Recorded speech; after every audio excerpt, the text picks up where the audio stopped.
الحجر المصري الشهير أهم الأحجار الأثرية على مستوى العالم، حجر رشيد، يعود تاريخه لما قبل الميلاد ويحمل إرثاً للحضارة الفرعونية. استولى عليه نابليون بعد أن نجح في غزو مصر ليكون من نصيب بريطانيا في آخر المطاف، التي عرضت هذا الحجر كإحدى ممتلكاتها في عرض خاص خلال الشهر الماضي، ما أجج غضب المصريين وأعاد قضية نهب الآثار المصرية إلى الساحة العالمية. ولحد هذه الساعة مصر وعلماؤها يصارعون لأجل استعادته، فما هي حكاية هذا الحجر الغامض بالضبط؟ وأين وصلت جهود ومساعي مصر في استعادة آثارها الفرعونية المنهوبة؟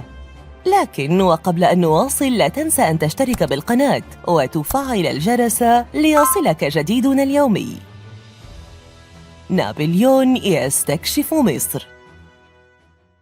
جرت العادة أن تكتشف الدولة آثارها بنفسها، لكن قصة حجر رشيد هي استثناء للقاعدة. تبدأ الحكاية مع القرن الثامن عشر للميلاد، ففي عام 1798 شن القائد العسكري الفرنسي نابليون بونابرت حملة عسكرية لاحتلال مصر عبر كتيبة جيش الشرق، إضافة إلى 167 عالماً من أبرز علماء فرنسا في العلوم والفنون والآداب، بهدف تكوين إمبراطورية جديدة على خطى مثله الأعلى الإسكندر الأكبر.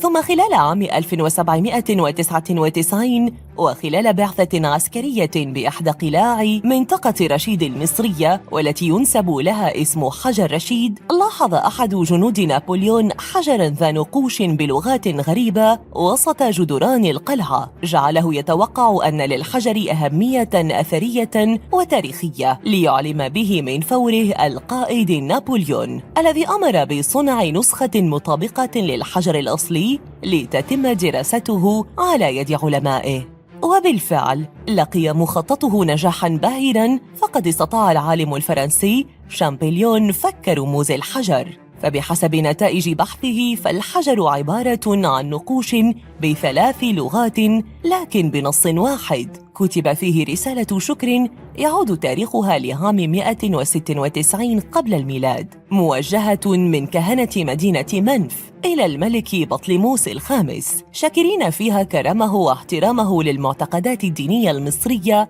رغم اختلافها عنه.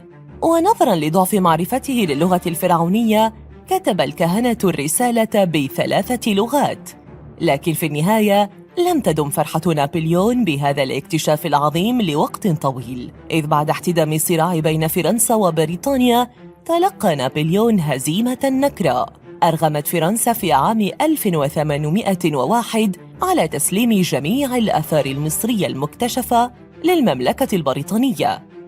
ونتيجة لذلك استولت بريطانيا على أهم اكتشاف أثري في ذلك الوقت، ألا وهو حجر رشيد، الذي مهد الطريق لاكتشاف التاريخ الفرعوني الممتد لما يزيد عن 7000 سنة قبل الميلاد.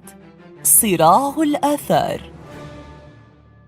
خلال شهر أغسطس الماضي وتزامناً مع مرور قرنين على تاريخ فك رموز حجر رشيد، أقام المتحف البريطاني على شرف تلك الذكرى عرضاً خاصاً للحجر، ما تسبب بعودة قضية الآثار المصرية المنهوبة للواجهة، خاصة وأن المتحف البريطاني يحتفظ بما لا يقل عن 100,000 قطعة أثرية مصرية بحسب تقديرات عالم الآثار الشهير ووزير شؤون الآثار المصرية زاهي حواس، والذي صرح سابقاً أن حجر رشيد أيقونة للهوية المصرية، معترضاً أيضاً عما فعله المتحف البريطاني مع التأكيد على ضرورة استعادة الحجر. لكن وبالرغم مما حققه زاهي حواس سابقاً من نجاح فيما يخص استعادة الآثار المصرية المسروقة، فالقوانين الدولية لا زالت تشكل عائقاً كبيراً أمام السلطات المصرية في سعيها نحو استعادة ما نهب منها بالماضي من تراث، الأمر الذي أكده وزير السياحة والآثار المصري السابق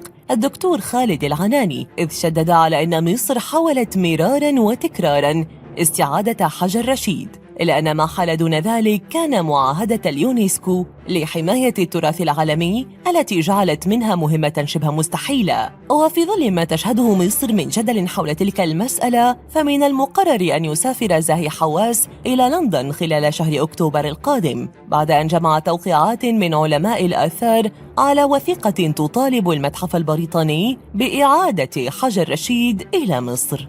برأيك، هل ستنجح السلطات المصرية في استعادة حجر رشيد من بريطانيا؟